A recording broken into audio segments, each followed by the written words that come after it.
सूरजमुखी के फूल जैसा आज का व्यक्ति हो गया। सूरजमुखी का फूल कैसा होता है?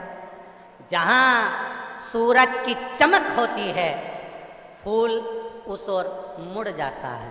दुनिया के व्यक्ति आज के समय में ऐसे ही हो गए, रहते किसके साथ हैं, मेहनत करे किसके साथ, और जैसे ही उनने कहीं चमक देखी और सूरजमुखी की तरह तुरंत बदल लेते हैं, तुरंत।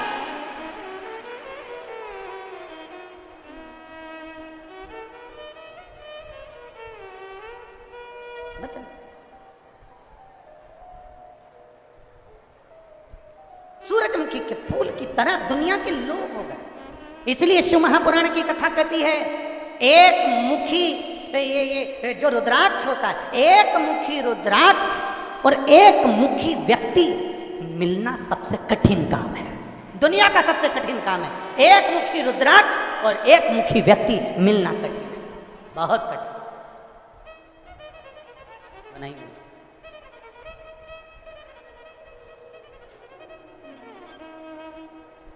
सबसे ज्यादा कौन सा रुद्राक्ष मिलता है? अरे बोलो बोलो, जम के बोलो जरा। सबसे ज्यादा मिलता है 5 मुखी, 2 मुखी, 7 मुखी, ये सबसे ज्यादा मिलता है, सबसे ज्यादा।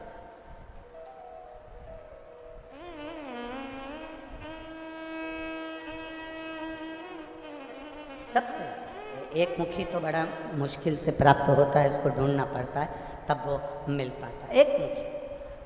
और एक मुखी मिल भी जाए तो व्यक्ति पहन भी ले या घर में ले भी आए और वो सोचे कि मेरा कल्याण हो जाए, एक मुखी रुद्राक्ष को पहनने के लिए मनुष्य को भी एक मुखी होना पड़ता है, तब वो रुद्राक्ष काम, तब जाकर वो रुद्राक्ष काम करेगा, नहीं तो क्यों करेगा? कहाँ से करेगा? पार्वती जी को क्रोध आया कि तुम शिव जी का पक्ष ले लिए और तुमने कह दिया पार्वती जी हारेंगी और शंकर भगवान जीतेंगे।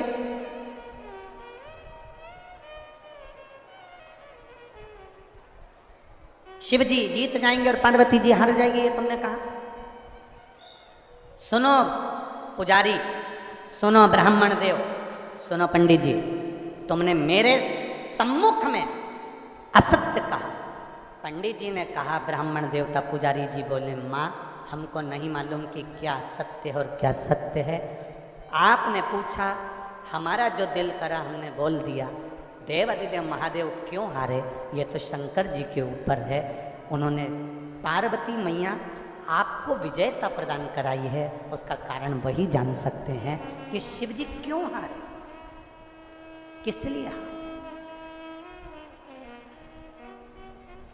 यहाँ छिंदवाड़ा में होता है कि नहीं होता हमको नहीं मालूम, पर हमारे उधर मालवा क्षेत्र में शादी में एक इतनी बड़ी परात लेते हैं, उसमें हल्दी का पानी घोल के डाल देते हैं, उसमें एक अंगूठी को ऐसे ऐसे करके पटक देते हैं। पटक देते हैं तो दूल्हा जो दुल्हन होते हैं वो अंगूठी को ढूंढते हैं।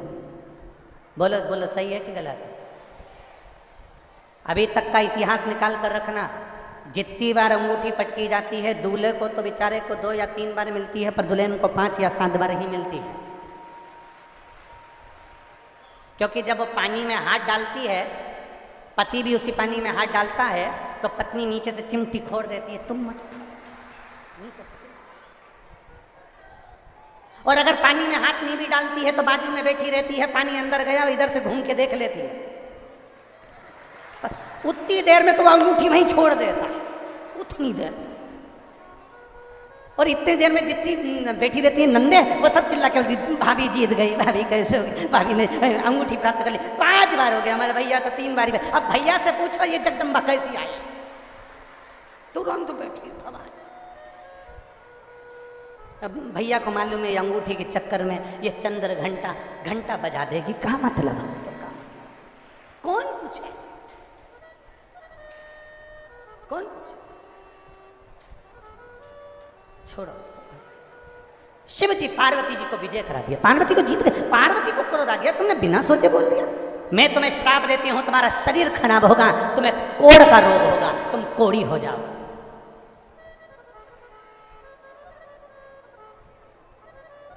पति पत्नी के झगड़े में कभी भी बीच में मत बोलो।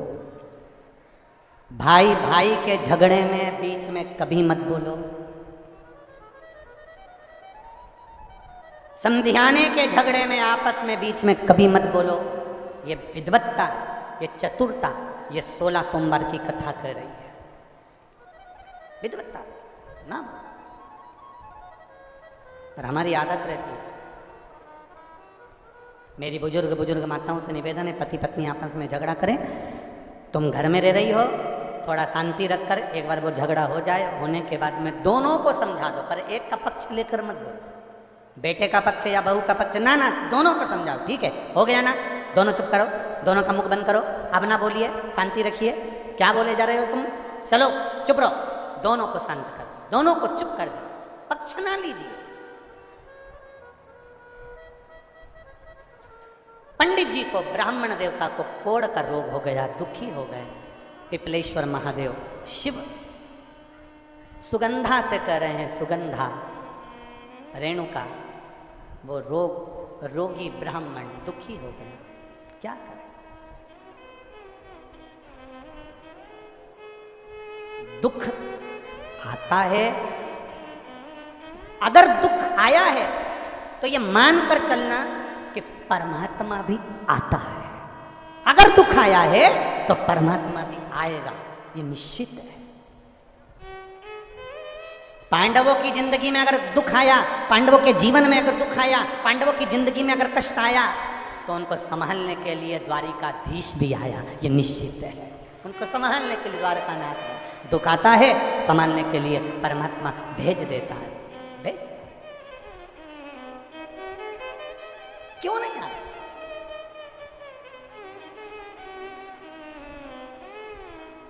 केवल बुद्धि, चित्त, मन, वृत्ति प्रबल होना। एक बार स्वामी विवेकानंद जी इंग्लैंड गए और वहां पर इंग्लैंड में एक व्यक्ति ने स्वामी विवेकानंद जी को रोक लिया। अरे बाबा जी रुको जरा, ए महात्मा जी इधर आओ जरा। स्वामी विवेकानंद जी रुके। इंग्लैंड के व्यक्ति ने कहा, तुम्हारे भारत में और हमारे इंग्लैंड में बहुत अंतर है।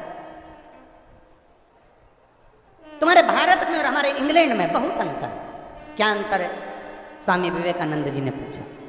तुम्हारे भारत में और हमारे इंग्लैंड में बहुत अंतर है। अंतर क्या है तुम बताओ ना। तो इंग्लैंड का व्यक्ति बोला, हमारे यहाँ नारियां, स्त्रियां एकदम स्वतंत्र हैं, जैसे उनका मन पड़े वैसे कपड़े पहने, जहाँ मन पड़े हाथ मिलाएं, जहाँ मन पड़े वहाँ जाएं। हमारे यहाँ स्त्रियों को, नारियों को पूर्ण स्वतंत्रता रहती है। और तुम्हारे भारत में स्त्रियों को, नारियों को पूरे कपड़े पहनना पड़ता है, पर्दे में रहना पड़ता है, कायदे में रहना पड़ता है। वो किसी से हाथ नहीं मिला सकती, किसी के सामने नहीं जा सकती, किससे मिल नहीं सकती। इतना कंट्रोल में रखते हैं तुम्हारे यहाँ। स्वामी विवेकानंद जी ने कहा, तुम्हारे यहाँ की स्त्रियां हाथ मिलाती हैं, कपड़े मन पड़े से जैसा पहन लेती हैं, पूरे कपड़े भी नहीं धारण करती हैं। और हमारे यहाँ की स्त्रियां पूर्ण वस्त्र धारण करती हैं, किसी से हाथ नहीं मिलाती, कायदे में रहती हैं, पर्दे में रहती हैं। हाँ, क्यों? उसका कारण क्या है?